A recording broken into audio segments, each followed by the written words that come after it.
Chapter 4: Setting Goals. The Architecture of Personal Change. Personal change is often imagined as something impulsive or inspirational, like a sudden charge of electricity that rearranges your entire internal world.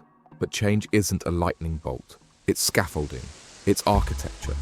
It's the deliberate construction of a direction, a structure, and a set of choices that gradually close the gap between who you are and who you're trying to become. You don't drift into a better life. You build one brick at a time with a level of precision that looks boring from the outside but rewires everything on the inside.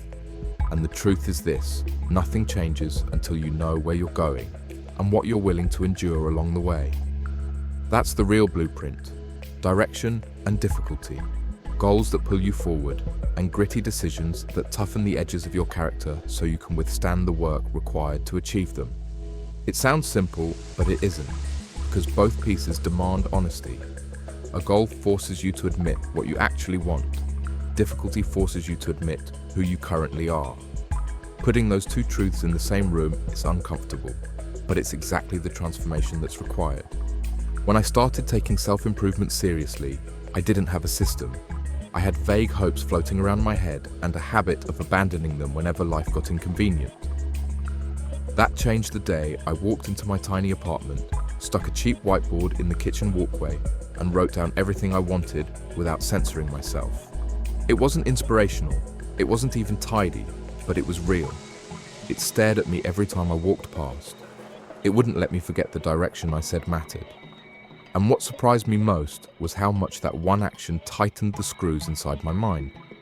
I stopped relying on memory, mood, or intention. I let the environment do the heavy lifting. Behavioral psychology has known this for decades. When you make goals visible and specific, the brain locks onto them with sharper focus and stronger follow-through. Challenging and clearly defined goals increase effort.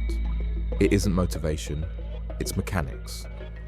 You give the mind a fixed point, and it adjusts its behavior around it the same way a GPS recalculates your route.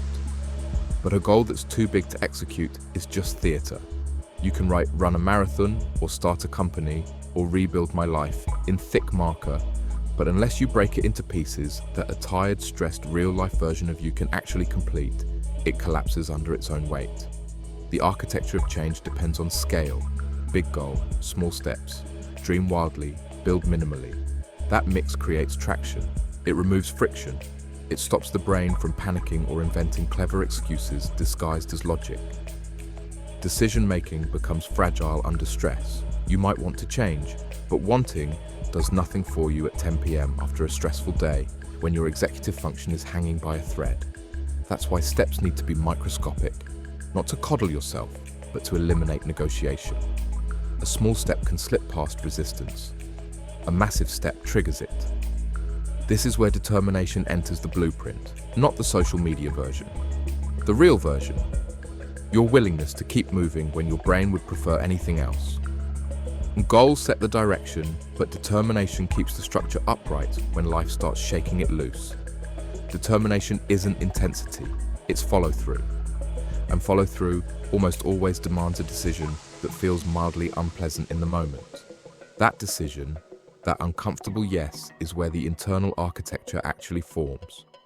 You don't become disciplined from routines. You become disciplined from the moment you don't want to follow the routine and do it anyway.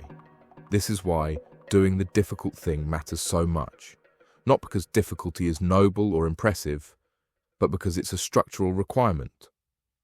Every meaningful goal has a pressure point, a task, a behavior, a moment you habitually avoid because it exposes a weakness you'd rather keep hidden.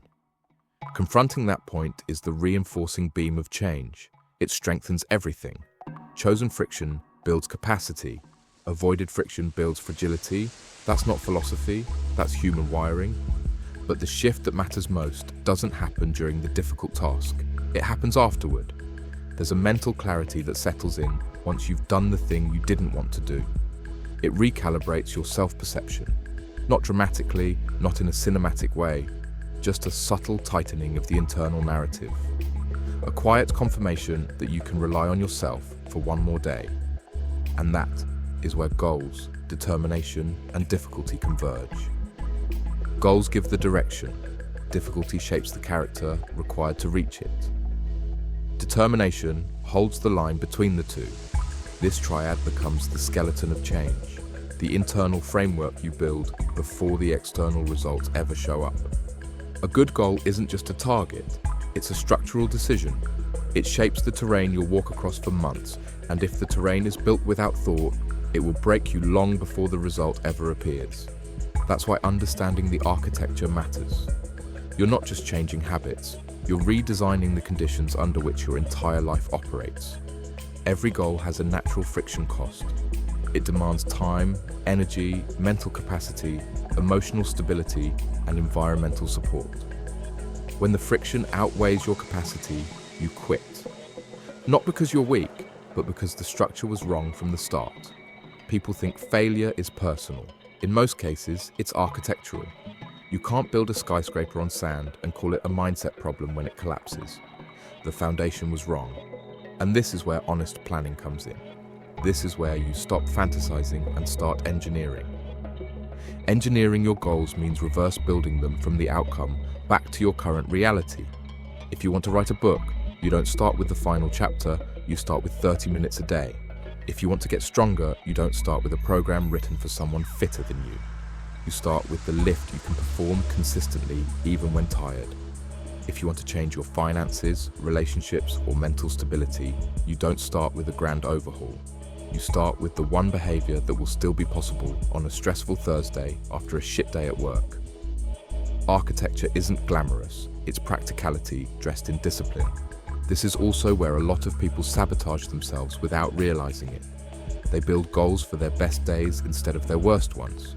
They design systems that only work when they feel motivated, rested, organized, and emotionally stable. That's fine for the first week. But life doesn't care about your plan. Life throws late nights, sick kids, work blowouts, emotional dips, and fatigue grenades straight into the middle of your nice, tidy structure. A strong design accounts for all of that. A weak design collapses under the first hit. If a goal cannot survive your average week, it's not a goal, it's a fantasy. And fantasies do nothing but eat away at your self-respect. The win comes from making the system durable enough that it can keep operating even when you're not at your best. That durability depends on one thing: choosing actions so simple they survive chaos.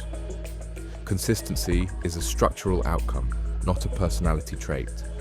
Another mistake people make is assuming goals should feel exciting all the time. But excitement is the most unreliable currency in self-improvement. It burns fast and leaves you stranded. The better question is whether your goal can function when it feels boring, because boredom is where most progress happens. It's the long stretch between the start and the result. And that stretch is where determination does its work. It's the ability to hold direction when the emotional reward disappears. It's the part of you that refuses to let the blueprint rot halfway through building it. This is where difficulty becomes less about challenge and more about alignment. The difficult thing isn't punishment, it's reinforcement. It's the behavioral signal that tells your brain, this matters. Act like it matters. When you choose a difficult task deliberately, you're strengthening the internal structure that the goal sits on. You're proving you can tolerate discomfort without collapsing. That's the essence of determination. Not suffering, but staying aligned with your direction even when the path gets rough. The research around this is clear. People who embrace manageable difficulty, stresses they choose, tasks that stretch them without breaking them, end up psychologically stronger, emotionally steadier, and less reactive under pressure. Difficulty forces resilience. It teaches the brain that effort is survivable. And because effort is survivable, pursuing the goal stops feeling like a threat. It becomes a challenge, not a danger. A test, not an attack. A process, not a punishment. But choosing the difficult thing isn't just about determination.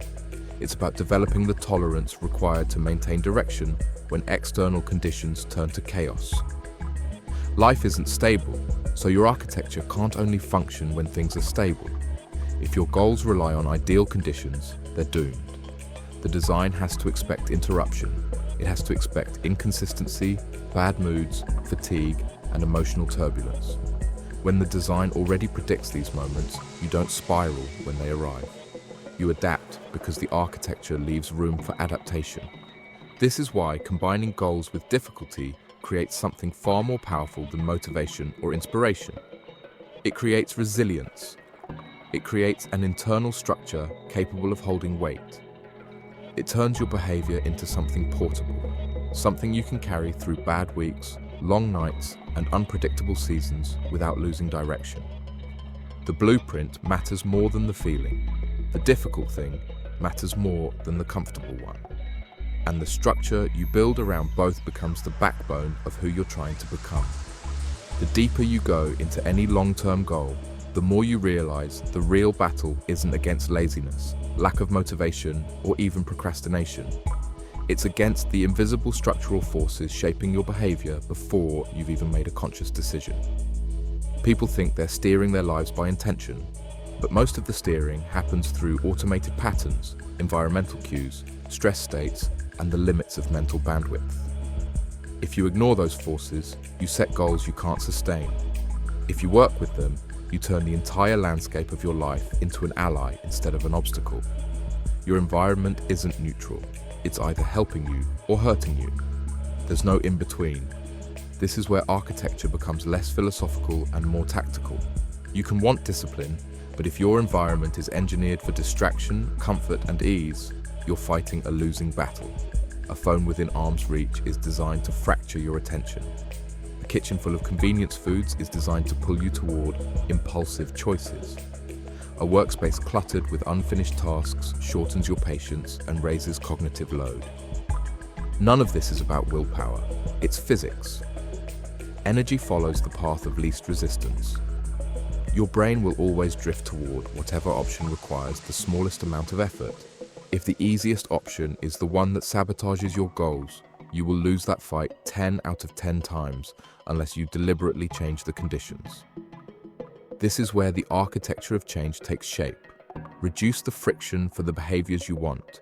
Increase it for the behaviors you don't. It sounds too simple to be powerful, but simplicity is deceptive.